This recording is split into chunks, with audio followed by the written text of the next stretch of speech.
ತುಮಕೂರು ನಗರದ ಶ್ರೀದೇವಿ ತಾಂತ್ರಿಕ ಮಹಾವಿದ್ಯಾಲಯ ಕಾಲೇಜಿನಲ್ಲಿ ಮೇ 19ರಂದು ಬೆಳಗ್ಗೆ 10 ಗಂಟೆಗೆ ಬಡ ವಿದ್ಯಾರ್ಥಿಗಳ ಉಚಿತ ಪ್ರವೇಶಕ್ಕೆ ಸ್ಕಾಲರ್ಶಿಪ್ ಟೆಸ್ಟ್ ನಡೆಯಲಿದೆ ಎಂದು ಕಾಲೇಜಿನ ಪ್ರಾಂಶುಪಾಲರಾದ ಡಾಕ್ಟರ್ ನರೇಂದ್ರ ವಿಶ್ವನಾಥ್ ಹೇಳಿದ್ದಾರೆ.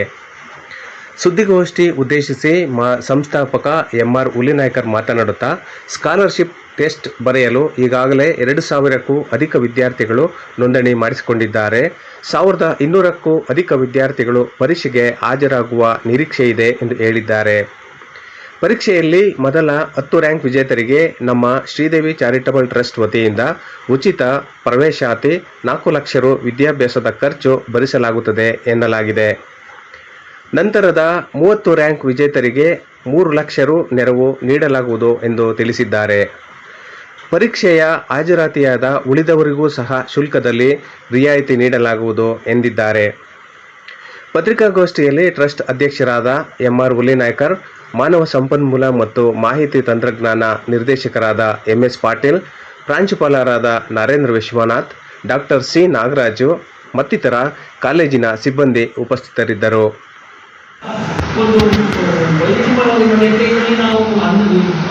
ಬೇರೆ ಬೇರೆ ರಾಜ್ಯಗಳಿಂದ ಇದಕ್ಕೆ ತರಬೇತಿಗಾಗಿ ಜನರನ್ನ ಕರ್ಕೊಂಡು ಬರ್ತೇವೆ. ಇದಕ್ಕೆ ತಮಿಳುನಾಡಿಂದ ಇರ್ಬೋದು, ಮಹಾರಾಷ್ಟ್ರದಿಂದ ಇರ್ಬೋದು ಜನ, ಮತ್ತೆ ಗುಜರಾತಿಂದ ಹಾಗೂ ಆಂಧ್ರ ಪ್ರದೇಶದಿಂದ 4 ರಾಜ್ಯಗಳಿಂದ ನಮ್ಮಲ್ಲಿ ತರಬೇತಿದಾರರು ಬರ್ತಾ ಇದ್ದಾರೆ. ಇವರು ಪೈಥಾನ್ ಫಾರ್ ಡೇಟಾ ಸೈನ್ಸ್ ಇರ್ಬೋದು, ಅಥವಾ ಸಿ ಪ್ರೋಗ್ರಾಮಿಂಗ್ ಇರ್ಬೋದು, ಡೇಟಾ ಸ್ಟ್ರಕ್ಚರ್ಸ್ ಇರ್ಬೋದು, ಈ ರೀತಿ ಜಾವಾ ಪ್ರೋಗ್ರಾಮಿಂಗು, ಈ ರೀತಿ ವಿಧ ವಿಧವಾದ computer state of the art ಇವತ್ತಿನ ಬ್ರೇಕ್ ಥ್ರೂ ಟೆಕ್ನಾಲಜಿ ಏನಿದೆ ಅದರಲ್ಲಿ ಕಂಪ್ಯೂಟರ್ ಸೈನ್ಸಲ್ಲಿ ಅವರಿಗೆ ತರಬೇತಿ ಕೊಡ್ತಾರೆ. ಹ್ಯಾಂಡ್ಸ್ ಆನ್ ಟ್ರೈನಿಂಗ್ ಮತ್ತು ಪ್ರಾಜೆಕ್ಟ್ಸು ನಂತರ ಅವರಿಗೆ ಹ್ಯಾಕಥಾನ್ ಎಲ್ಲ ಮಾಡಿ ಅವರಿಗೆ ಆನ್ ದ ಜಾಬ್ ಟ್ರೈನಿಂಗ್. ಈಗ ನಾನು ನೋಂದಾವಣಿ ಕೊಟ್ಟಿದ್ದೇನೆ. ಈ ನೋಂದಾವಣಿಗಾಗಿ ಸುಮಾರು ಒಂದು 15 ದಿನಗಳಿಂದ ನಮ್ಮ ಫ್ಯಾಕಲ್ಟಿ ಅಂದರೆ ನಮ್ಮ ಸ್ಟಾಫ್ ಯಾರಿದ್ದಾರೆ ಅವೆಲ್ಲ ಫೋನ್ ಮಾಡಿದಾಗ ಸುಮಾರು 2,000 ವಿದ್ಯಾರ್ಥಿಗಳು, ಸುಮಾರು 2,000ಕ್ಕೂ ಹೆಚ್ಚು ವಿದ್ಯಾರ್ಥಿಗಳು ರಿಜಿಸ್ಟ್ರೇಷನ್ ನೋಂದಾವಣಿ ಮಾಡ್ಕೊಂಡಿದ್ದಾರೆ.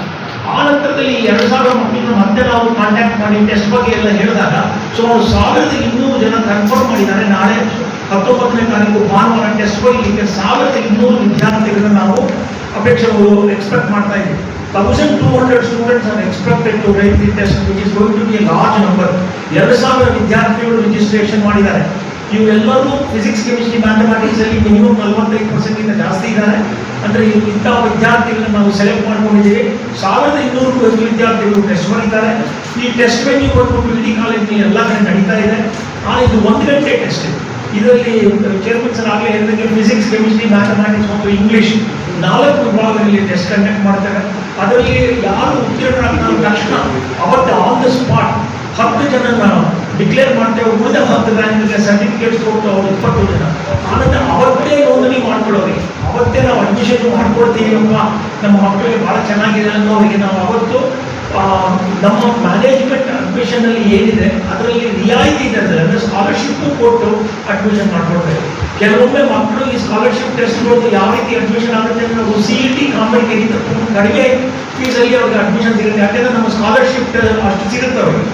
ಸರ್ ಮೊದಲೇ ಹೇಳಿದಂಗೆ 1ರಿಂದ 10ರವರೆಗೆ 4 ಲಕ್ಷ, ಮತ್ತು 11ರಿಂದ 30ರವರೆಗೂ 3 ಲಕ್ಷ ಸ್ಕಾಲರ್ಶಿಪ್. ಅಂದರೆ 4 ವರ್ಷಕ್ಕೆ 3 ಲಕ್ಷ ಅಂದರೆ 75,000 ರೂಪಾಯಿ ಸ್ಕಾಲರ್ಶಿಪ್ ಸಿಗುತ್ತೆ ಪ್ರತಿ ವರ್ಷ. ಅಂದರೆ ನಮಗೆ ಒಂದು ಕೋರ್ಸ್ ಫೀಸ್ 1.5 ಲಕ್ಷ ಇದ್ದರೆ 75,000 ರೂಪಾಯಿ ವೇವ್ ಆಫ್ ಆದರೆ 75,000 ರೂಪಾಯಿಗೆ ಅವರಿಗೆ ಅಡ್ಮಿಷನ್ ಸಿಗುತ್ತೆ. ಎಲೆಕ್ಟ್ರಾನಿಕ್ಸ್ ಆ್ಯಂಡ್ ಕಮ್ಯುನಿಕೇಷನ್ ಇರ್ಬೋದು, ಎಲೆಕ್ಟ್ರಿಕಲ್ ಇರ್ಬೋದು. ಅದೇ CET-ಇಂದ ಬಂದರೆ 1,20,000ಕ್ಕಿಂತ ಹೆಚ್ಚಾಗುತ್ತೆ. ಸೊ ನಮ್ಮಲ್ಲಿ 75,000ಕ್ಕೆ ಆ ಥರ ಬ್ರಾಂಚ್. ಅದೇ ರೀತಿ 31ರಿಂದ 100ರವರೆಗೂ ರ್ಯಾಂಕ್ ಬಂದವರಿಗೆ 2 ಲಕ್ಷ ಅಂದರೆ 50,000 ರೂಪಾಯಿ ವರ್ಷಕ್ಕೆ. ಸೊ 1.5 ಲಕ್ಷದಲ್ಲಿ 1 ಲಕ್ಷಕ್ಕೆ ಸೀಟ್ ಸಿಗುತ್ತೆ. ಅದೇ ರೀತಿ 101ರಿಂದ ಮೇಲಿರೋರಿಗೆ ಪ್ರತಿಯೊಬ್ಬರಿಗೂ ಕೂಡ 25,000ಗಳ ಕನಿಷ್ಠ ಸ್ಕಾಲರ್ಶಿಪ್ ಕೊಡ್ತೇವೆ. ನಾಳೆ ಬರೋ ಎಲ್ಲ ವಿದ್ಯಾರ್ಥಿಗಳು ನಮ್ಮಲ್ಲಿ ಪ್ರವೇಶಾತಿ ತಗೊಂಡ್ರೆ 25,000 ರೂಪಾಯಿಗಳ ಸ್ಕಾಲರ್ಶಿಪ್ಪು ಟ್ರಸ್ಟಿನ ವತಿಯಿಂದ ಚೇರ್ಮನ್ ಸರ್ ಅನೌನ್ಸ್ ಮಾಡಿದ್ದಾರೆ. ಅಂದರೆ ನಾಳೆ ಯಾರಾದರೂ ಬರ್ಬೋದು ಅಡ್ಮಿಷನ್. ನಮ್ಮ ರಿಟರ್ನ್ ಟೆಸ್ಟ್ ಅವ್ರಿಗೆ ಅಡ್ಮಿಷನ್ ತಗೊಂಡ್ರೆ ಅವ್ರಿಗೆ 25,000 ಮಿನಿಮಮ್ ಅಶ್ಯೂರ್ಡ್ ಗ್ಯಾರಂಟಿಡ್ ಸ್ಕಾಲರ್ಶಿಪ್ ನಾಳೆ ನಾವು ಕೊಡ್ತೇವೆ. ಅದರಲ್ಲಿ 5 ವಿದ್ಯಾರ್ಥಿಗಳು ಉಚಿತವಾಗಿ ಎಜುಕೇಷನ್ ಶಿಕ್ಷಣವನ್ನು ಉಚಿತವಾಗಿ ಕೊಡ್ತಾರೆ. 10 ವರ್ಷದಿಂದ 50 ವಿದ್ಯಾರ್ಥಿಗಳು ಬಡ ವಿದ್ಯಾರ್ಥಿಗಳಿಗೆ ಸೇರಿದ್ದಾರೆ. ಏನು ಫೀಸೇ ಇರಲ್ಲ. ಗೌರ್ಮೆಂಟ್ ಫೀಸ್ ಬಿಟ್ಟು ಬೇರೆ ಎಲ್ಲ ಏನು ಗೌರ್ಮೆಂಟ್ ಫೀಸ್ ಇರಲ್ಲ. ಯಾವ ರೀತಿ ಮಾನದಂಡ ನಾವು ವಿದ್ಯಾರ್ಥಿಗಳಿಗೆ ಯಾವ ರೀತಿ ನಾವು ಟ್ರಸ್ಟಿಂದ ಅವರಿಗೆ ಸ್ಕಾಲರ್ಶಿಪ್ ಕೊಡ್ತೇವೆ. ಈ ಪರೀಕ್ಷೆನಲ್ಲಿ ಯಾರು ನಾವು ಒಂದು ಪರೀಕ್ಷೆ ಭಾನುವಾರ ಇದೇ ಭಾನುವಾರ ಒಂದು ಪರೀಕ್ಷೆ ಕಂಡಕ್ಟ್ ಮಾಡ್ತೀವಿ. ಅದು PUC ವಿದ್ಯಾರ್ಥಿ 15 ಕಡಿಮೆ ಆ ಸಬ್ಜೆಕ್ಟ್ ಇರ್ತದೆ. ಅದರೊಳಗೆ ಅವತ್ತೇ ನಮಗೆ ಟೆಸ್ಟ್ ರಿಸಲ್ಟ್ ಕೊಡ್ತೀವಿ. ಫಸ್ಟ್ ಒಂದು ಸಬ್ಜೆಕ್ಟ್ನ ಫಸ್ಟ್ ರ್ಯಾಂಕ್ ಬಂದವರಿಗೆ ಅವ್ರ ಫುಲ್ ಎಜುಕೇಷನ್ ಫ್ರೀ ಆಗುತ್ತೆ. ಈ ಕಂಪ್ಲೀಟ್ ಮಾಡ್ಕೊಂಡು ಏನು ಕಟ್ಟಬೇಕಾಗುತ್ತೆ. ಮತ್ತು ಮುಂದಿನ ರ್ಯಾಂಕ್ ಅವ್ರಿಗೆ ಸ್ವಲ್ಪ ಕಡಿಮೆ ಮಾಡ್ತಾರೆ. ಈಗ 1 ರಿಂದ 10 ರ್ಯಾಂಕ್ ಪಡೆದವರಿಗೆ ಫುಲ್ ಈಗ 1 ರಿಂದ 10 ರ್ಯಾಂಕ್ ಪಡೆದವರಿಗೆ ಅವರಿಗೆ ಏನು ಫೀಸ್ ಕಟ್ಟಲೇಬೇಕಾಗಿಲ್ಲ. ಡೊನೇಷನಿಂದ ಫೀಸ್ ಇಲ್ಲ. ಅವ್ರು ನೇರವಾಗಿ ಕೋರ್ಸ್ಗೆ ಎಲ್ಲ ಸಬ್ಜೆಕ್ಟಿಗೋ ಅಥವಾ ಯಾವ್ದಾದ್ರು ಒಂದೊಂದು ಸಬ್ಜೆಕ್ಟಿಗೆ ಹೋಗೋರು. ನಮ್ಮಲ್ಲಿ ಸುಮಾರು 9 ಸಬ್ಜೆಕ್ಟ್ ಇದೆ. ಅದು 10 ಮಕ್ಕಳಿಗೆ ಕೊಡ್ತೀವಿ. ಒಂದೊಂದು ಕಾಂಬಿನೇಷನಲ್ಲಿ ಹೋಗ್ಬೋದು. ಒಂದು ಬೆಂಚ್ ಅದು ಇದು ರ್ಯಾಂಕ್ ಬಂದಾದರೆ ಮುಂದಿನವರಿಗೆ ಒಂದು 11 ರಿಂದ 30 ರ್ಯಾಂಕ್ ಪಡೆದವರಿಗೆ ಸುಮಾರು 1 ಲಕ್ಷದಷ್ಟು ಟೋಟಲ್ ಫೀಸ್ ಕಡಿಮೆ ಮಾಡ್ತೀವಿ. ಆಮೇಲೆ 91 ರಿಂದ 100 ರ್ಯಾಂಕ್ ಪಡೆದವರಿಗೆ ಮತ್ತೆ ಅದಕ್ಕಿಂತ ಬದಲಾಗಿ ಕಡಿಮೆ ಮಾಡ್ತೀವಿ. ಹೀಗೆ ಸುಮಾರು ಒಂದು 100 ಪೀಪಲ್ಗೆ ನಾವು ಈ ಸ್ಕಾಲರ್ಶಿಪ್ ಪ್ರಯೋಜನ ಕೊಡ್ತೇವೆ. ಸರ್ CET ಮತ್ತೆ ಕಾಮೆಂಟ್ ಎರಡು ಬರ್ತಿರ್ಬೇಕಾ ಅವರು ಹಾಗೆ ಅದು ಬರೆದ್ರೂ ಒಳ್ಳೆಯದೇ. ಎಲ್ಲಿ ಹೋದ್ರೂ ಸ್ವಲ್ಪ PUC ಆದಮೇಲೆ ಅವರಿಗೆ ಅಡ್ಮಿಷನ್ ಕೊಡಲಿಕ್ಕೆ ಅವಕಾಶ ಇರ್ತದೆ. ಮ್ಯಾನೇಜ್ಮೆಂಟ್ ಕೊಡೋದ್ರಲ್ಲಿ ಕೊಡ್ತೀರಾ? ಹೌದು, ಅದನ್ನೇ ವಿಲೇಜ್ ಮ್ಯಾನೇಜ್ಮೆಂಟ್.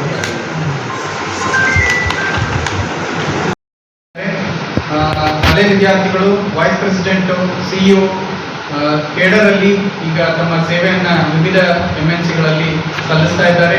ಅವರೆಲ್ಲರಿಗೂ ನಾವು ಶುಭ ಹಾರೈಸ್ತೀವಿ. ಮತ್ತು ಈ ಒಂದು ಟೆಸ್ಟ್ಗೆ ಬರ್ತಕ್ಕಂಥ ವಿದ್ಯಾರ್ಥಿಗಳಿಗೆ ಮತ್ತು ಪಾಲಕರಿಗೆ ನಾವು ಒಂದು ಈ ಅವಕಾಶ ಸದುಪಯೋಗವನ್ನು ಪಡಿಸ್ಕೋಬೇಕು ಅಂತೇಳಿ ಕಳಕಳಿಯಿಂದ ಕೇಳ್ಕೊಳ್ತೀವಿ.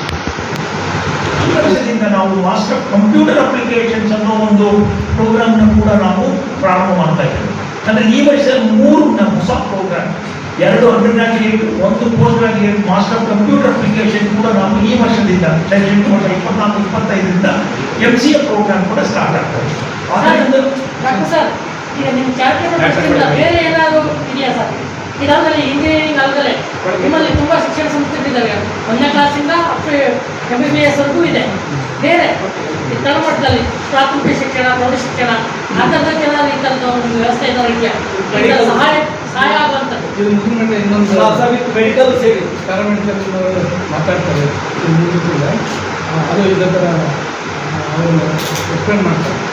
ಇದು ಮುಗಿದ್ಬಿಟ್ಟು ಆಮೇಲೆ ಪ್ಯಾರಾಮೆಡಿಕಲ್ ಪ್ರಿನ್ಸಿಪಾಲ್ ಕೊಡ್ತಾರೆ, ಅದು ಮಾತಾಡ್ತಾರೆ.